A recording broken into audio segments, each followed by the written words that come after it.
সম্মানিত ভিউয়ার্স, কেমন আছেন সবাই? আশা করি আল্লাহর রহমতে ভালো আছেন, সুস্থ আছেন। আপনাদের সাথে আমি রয়েছি মোহাম্মদ রাশেদ মোশাররফ, শিক্ষক নিবন্ধনধারী, কারিগরি শিক্ষা ও trade instructor, Itna Nurpur DD মাদ্রাসা, ইটনা কিশোরগঞ্জ। সম্মানিত ভিউয়ার্স, আমার নিজ জেলা জামালপুর এবং নিজ উপজেলা সরিষাবাড়ি।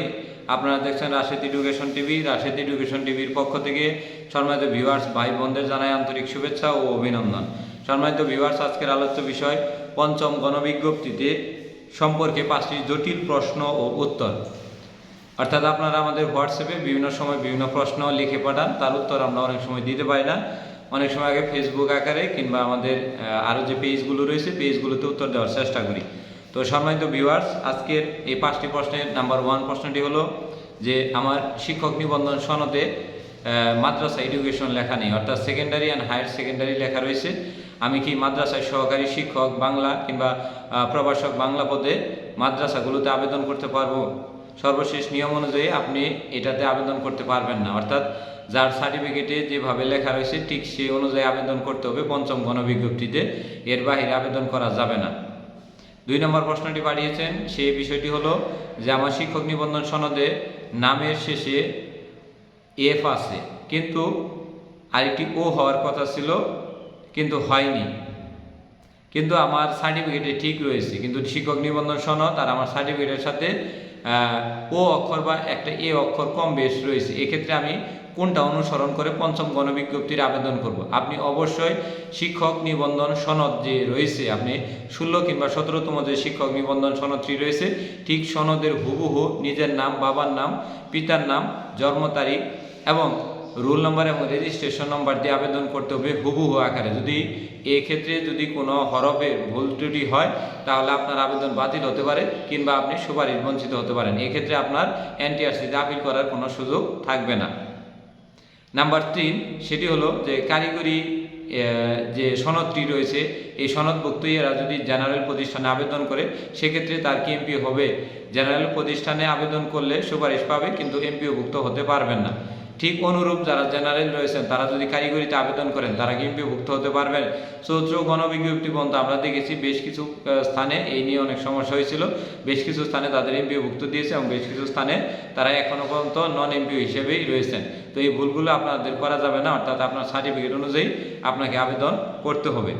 পঞ্চম গণবিজ্ঞপ্তিতে কারা কারা আবেদন করতে পারে? পঞ্চম গণবিজ্ঞপ্তিতে 16 ও 17তম শিক্ষক নিবন্ধনধারীরাই আবেদন করতে পারবে এবং যাদের বয়স 35 বছর 3 মাসের মধ্যে রয়েছে তারাই আবেদন করতে পারবে। ইন্ডেক্সধারীরা পঞ্চম গণবিজ্ঞপ্তিতে আবেদন করতে পারবে কি না? পারবে কি? জি না, ইন্ডেক্সধারীরা পঞ্চম গণবিজ্ঞপ্তিতে আবেদন করতে পারবেন না। আরেক ভাই প্রশ্ন করেছেন যে আমি একজন ইন্ডেক্সধারী, আমার আবার 17তম শিক্ষক নিবন্ধনের সমপর্যায়ে একটি সনদ রয়েছে, তো আমি সেই ক্ষেত্রে কি আবেদন করতে পারবো? জি না, আপনি সেই সনদ দিয়েও আবেদন করতে পারবেন না, তবে যদি সেটা ভিন্ন সনদ হয় তাহলে পারবেন। যেমন আপনি সহকারী শিক্ষক বাংলা পদে রয়েছেন 17তমতে, আবার সহকারী শিক্ষক না দিয়ে আপনি কি করছেন প্রভাষক বাংলা পদে শিক্ষক নিবন্ধন সনদ অর্জন করছেন, সেক্ষেত্রে আবেদন করতে পারবেন। কিংবা আপনি স্কুল পর্যায়ে রয়েছেন সহকারী শিক্ষক বাংলা পদে, কিন্তু আপনি কি করলেন যে স্কুল 2 পর্যায়ে ইবতিদায়ী মাদ্রাসায় আবেদন করতে পারবেন। অর্থাৎ আপনার যদি পয়েন্ট অর্থাৎ 11তম গ্রেডের চাকরি যদি 11তম না হয়ে কিছু উঁচা নিচা হয়, অর্থাৎ পদ সংখ্যা যদি আলাদা হয়ে যায় তাহলে আবেদন করতে পারবেন। কোনো ইন্ডেক্সধারী যদি আবেদন করে তাহলে তার আবেদন কি বাতিল হবে? ইন্ডেক্সধারী যায় এবার পঞ্চম গণবিজ্ঞপ্তিতে আবেদনের সুযোগ পাবে না। সফটওয়্যার অনেকটা আধুনিক হবে বলে আমাদের জানিয়েছেন এনটিআরসির ঊর্ধ্বতন কয়েকজন কর্মকর্তা। আরেকটি বিষয় আমাদের কাছে প্রশ্ন এসেছে যে নবসৃষ্ট পদগুলোতে আবেদন করা ভালো হবে না এমপিওভুক্ত শূন্য পদগুলোতে আবেদন করা ভালো হবে? এই বিষয়টি নিয়ে অন্য আরেকটি ভিডিওতে আমাদের লিস্ট করা আছে, আমরা সেই ভিডিওতে বলবো। এক ভাই বলেছেন যে মাউসিতে আবেদন আগে দেওয়া ভালো হবে নাকি মাদ্রাসায় আবেদন আগে দেওয়া ভালো হবে? সেটা আপনার নিজস্ব এবং ব্যক্তিগত ব্যাপার, এটা নাম্বারের ভিত্তিতে আপনাকে আবেদন সাজাতে হবে। আরেকটি বিষয় আমাদের প্রশ্ন করেছেন যে নারী কোটার ক্ষেত্রে যদি কোনো পুরুষ ভুল করে আবেদন করে ফেলে এবং সে যদি সুপারিশপ্রাপ্ত হয় তাহলে কি তার এমপিও হবে? জি না, তাই সেক্ষেত্রে তার এমপিও হবে না। আরেক ভাই বলেছেন যে গার্লস স্কুল অ্যান্ড কলেজগুলোতে, যেগুলোতে শুধুমাত্র 100% মহিলা পড়াশোনা করে, অর্থাৎ ছাত্রীরা পড়াশোনা করে, সেই প্রতিষ্ঠানগুলোতে শারীরিক শিক্ষা শিক্ষক কি বাংলায় আবেদন করতে পারবে? জি না। সেক্ষেত্রে যদিও মেল এবং ফিমেল লেখা থাকে, তারপরেও সেখানে আবেদন করার কোনো সুযোগ থাকবে না শারীরিক শিক্ষা শিক্ষকদের। আরেক ভাই প্রশ্ন করছেন যে কারিগরি শাখা এমপিওভুক্ত হতে কত মাস সময় লাগে? আমরা সর্বনিম্ন যে সময়টি ধরেছি যে এবার সর্বনিম্ন 5 মাসে একজনের এমপিওভুক্ত হয়েছে এবং অর্ধেকটি 6 মাস চলছে এমপিওভুক্ত হয়েছে এবং অধিকাংশরই 9 মাসের মতো সময় লাগে পুরো প্রক্রিয়া কমপ্লিট করতে, অর্থাৎ যোগদান থেকে শুরু করে প্রায় 9 থেকে 10 মাস সময় লাগে একটি এমপিওভুক্তি আনতে কারিগরি শিক্ষা অধিদপ্তরে। আরেক ভাই প্রশ্ন করেছেন যে স্কুল শাখা এমপিওভুক্তি এবং মাদ্রাসা শাখা এমপিওভুক্তির কি একই নিয়ম? জি না, দুইটি আলাদা সফটওয়্যার। একটি হলো মেমিস সফটওয়্যার বা মাদ্রাসা এডুকেশন, আর এটা হলো মাউসির সফটওয়্যার। মাউসির সফটওয়্যার এবং মেমিস বা মাদ্রাসা সফটওয়্যার আলাদা।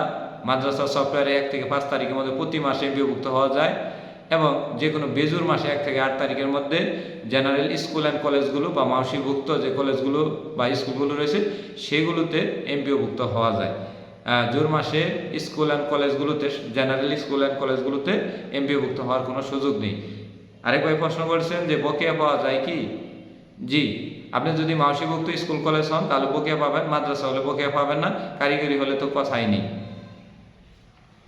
প্রতিষ্ঠান জাতীয়করণের ক্ষেত্রে কার ভূমিকা আগে রয়েছে? প্রতিষ্ঠান জাতীয়করণের ক্ষেত্রে মাউসিভুক্ত প্রতিষ্ঠানের তালিকায় সবার একই রয়েছে এবং দ্বিতীয় স্থানে রয়েছে কারিগরি শিক্ষা অধিদপ্তরের অধীনস্থ এসএসসি ভোকেশনাল, দাখিল ভোকেশনাল, স্বতন্ত্র ভোকেশনালগুলো এবং সর্বশেষ রয়েছে মাদ্রাসা, অর্থাৎ 16 বছরে একটি মাদ্রাসা এখনো পর্যন্ত জাতীয়করণ হয়নি।